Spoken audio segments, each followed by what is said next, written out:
Hi, everyone, and welcome to our playoff edition of Friday Night Spotlight, brought to you by Jones Ford Buick GMC, your hometown dealer for more than 50 years. I am Brian Wright, and I am with Maria Vasquez. We have 4 Pinal County playoff matchups this week, and we are going to break them down one by one. So let's start with the 4A playoffs, which is going to be number 12 seed Casa Grande going on the road to number 5 Cerrito Walden Grove. These are 2 teams that met earlier in the season on September 13. That game was in Casa Grande, and the Cougars won that game 33-21. Maria, when these teams are meeting up for a second time, what are your thoughts on that? Well, that first game on offense, it was pretty much all about the passing game for both teams. For Walden Grove, it was quarterback Alex Lopez with over 200 passing yards, 1 touchdown, and 1 interception. For CG Union, Angel Flores had 316 passing yards, 3 touchdowns, and 1 interception. This time around, I'm expecting a little bit more from CG Union's running game, and for Walden Grove, unfortunately, they're kind of one-dimensional with their passing game. And I think the strength of schedule these 2 teams played is something to note. Casa Grande did play a much stronger schedule, and we know that then when they play at their best, they can be a giant killer. 2 wins over top 5 teams. Not only do they have the win over number 5 Walden Grove, but just last week they upset number 3 Canyon del Oro 19-7 on a blocked field goal by Jorge Aguilar at the end of that game. And Walden Grove, on the other hand, they played a much softer schedule, but they do still have 2 wins over playoff teams. They did beat number 11 Tucson Pueblo and number 16 Glendale. Maria, what do you think are some of the other things to watch in this matchup? I think for both teams, it's going to be about their defense. For Walden Grove, you have 2 guys in Rick Avalar III and Sebastian Adamski. They have over 100 tackles, and overall as a team, they have 32 sacks, 17 interceptions, and 13 fumble recoveries. For CG Union, like Brian mentioned, I think Jorge Aguilar, he's been really solid for the Cougars as of lately. So far, he has 47 tackles and 5 sacks. And Walden Grove quarterback Alex Lopez, he is kind of what makes their offense go. He has 23 touchdowns on the season, completed over 61% of his passes. However, when these 2 teams got together the first time, Casa Grande held him to his lowest completion percentage of the year, 40.7%, just completed 11 of 27 throws. So the Cougars were really able to get to him and disrupt him, so it'll be interesting to see if they are able to do the same thing again in this second matchup. Maria, what are your final thoughts on this one? Well, for CG Union, it's going to be, can they still ride the high from their win last week and keep that momentum going? And my last note on this one is going to be the Cougars' run game, where they did not run the ball much at all in their win over CDO last week, but I believe they're going to run the ball much more effectively this week with Angel Flores, DJ Johnson, and RJ Keaton. And you also have Caden Robbins, who had a nice game last week against CDO as well. Let's move on to the 3A playoffs, and our matchup is going to be number 8 Coolidge hosting number 9 ALA Gilbert North. Coolidge, quite frankly, was lucky to hold on to a home playoff spot because they were ranked in the top 5 in 3A for most of the year, and then last week they got annihilated 55-0 by ALA Queen Creek, and they dropped down to number 8 in the power points, but they do hold on and get that last home playoff spot. So, Maria, what do you think are going to be the keys for the Bears to kind of maintain their home field advantage and get a victory? Well, it's pretty much going to come down to what can Valentine Rodriguez and Comar Jeffries do for the Bears, given that Greg Rodriguez is out for the rest of the season. And that's a very significant injury, as Greg Rodriguez did have 930 yards rushing and 11 touchdowns. Now, I think a big factor in this game is going to be the Coolidge defense, because Coolidge all year long has been able to take the ball away. They have 26 takeaways on defense. That includes 12 interceptions. And when you look at ALA Gilbert North, their quarterback, Jack Reisdorf, he's played well. He's thrown for over 200 yards a game. He does have 7 interceptions in 7 games. So can the Bears defense force some turnovers there? I think that's going to be one of the key factors. Maria, what else do you see as being significant factors in this game? In this game, I think it's going to be the battle of the Malachis. For Coolidge, it's going to be Malachi Rodriguez on defense. He has 67 tackles, 1.5 sacks, 1 interception, and 6 fumble recoveries. For ALA Gilbert North, it's Malachi Williams, who has 41 tackles and 5 sacks. And as Maria mentioned earlier, I think that Valentine Rodriguez, he's going to be a big factor in this game, especially without Greg Rodriguez.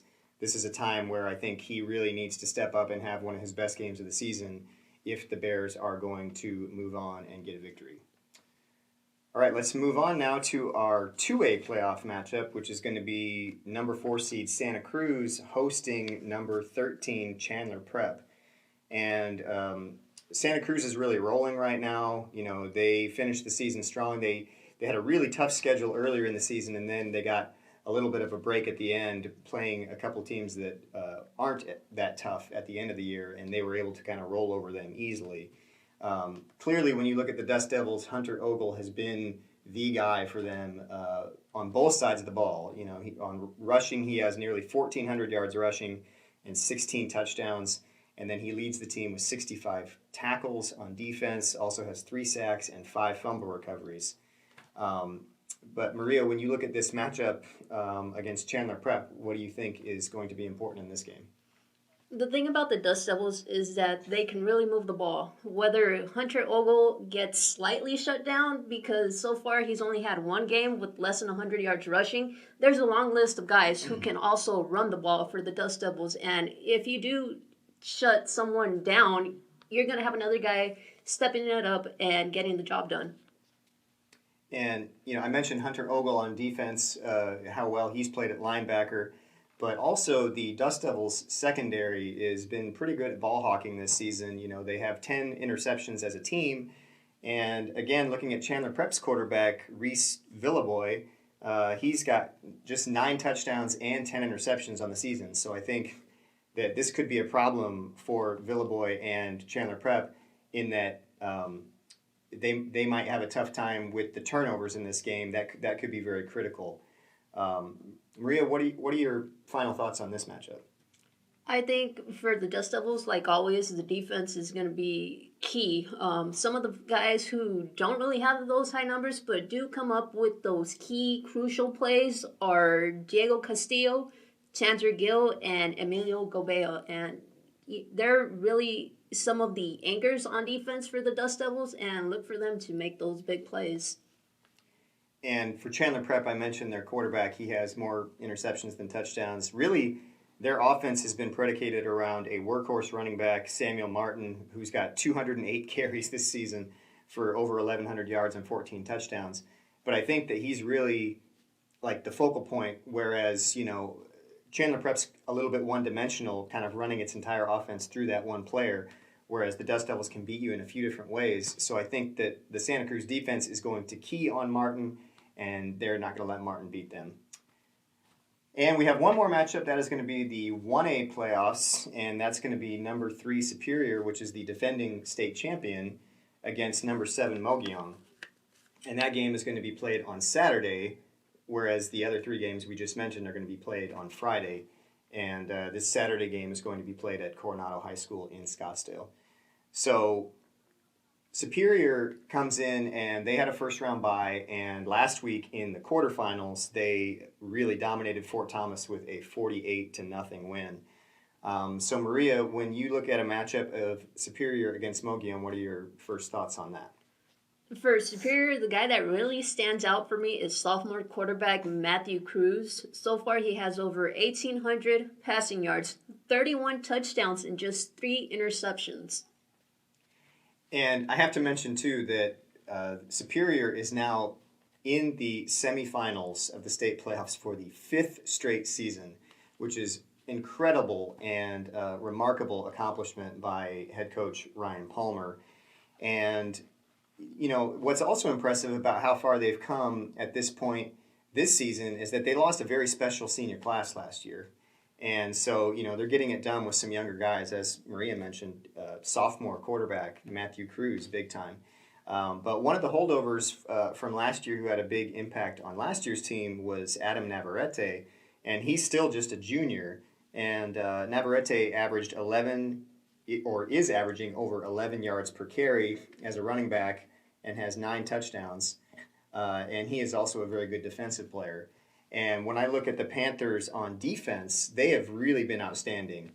They have 29 sacks on the season, and they have forced 36 turnovers in just 9 games. That includes 22 interceptions. So they've really been outstanding there. Maria, what do you think are some of the other things to watch in this matchup? For me, another guy is Sammy Lopez. He's a wide receiver on offense, has 16 of Cruz's touchdowns, and on defense, he has 10 interceptions so far. So these guys can get it done on both sides of the ball. Yeah, and one other person on offense that we haven't mentioned yet is senior running back Gabriel Otero, and he also averaged over 9 yards a carry and had 9 rushing touchdowns. So Superior is a balanced team, a deep team, and even though Mogollon is a traditional power in 1A, I don't think that the 2019 version of Mogollon can really match up with Superior. That does it for our breakdowns on the 4 playoff matchups this week. Remember to visit PinalCentral.com for all of your Pinal County football news, scores, and other action. And we will see you next week.